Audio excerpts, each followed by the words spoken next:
Sebut dalam satu hadis bahawa bila surah ini, bila daripada ayat 21, lau anzalna hadzal Quran, baca ayat ni letak atas kepala, dibaca sampai habis, melainkan akan menghilangkan segala penyakit, melainkan mati.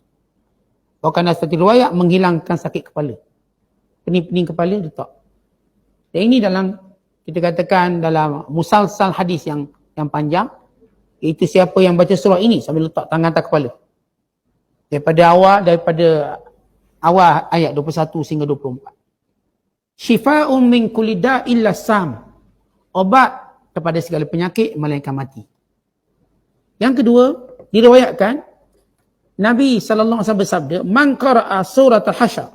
Siapa baca keseluruhan surah ini, lam yabqa syai'un minal jannati wan nar wal 'arsy wal kursi was samawati wal ard wal hawam wal ri was sahab wat tayr wad dawab was syajar wal jibal was syams wal qamar wal malaikati illa sallu alaihi wastaghfaru lahu fa imata min yaumi aw lailatihi mata syahida. Siapa yang membaca surah ini, melainkan syurga, neraka, arasy, kursi, langit-langit, bumi, segala binatang, angin, awan, burung, binatang-binatang yang melata atas muka bumi.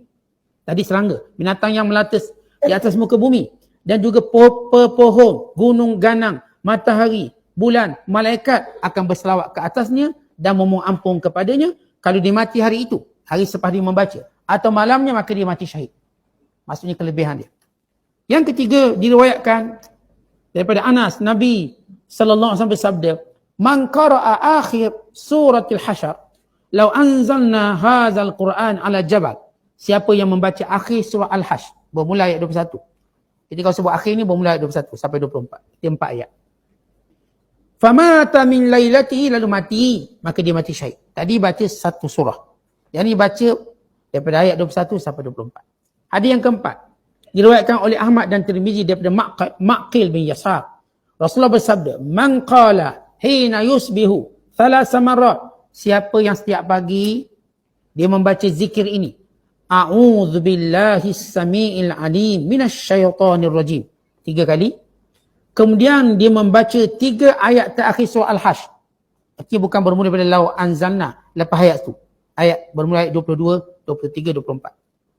Kalau dibaca, wakkalallahu bihi sab'ina alfi malakin. Allah akan mewakilkan 70,000 malaikat.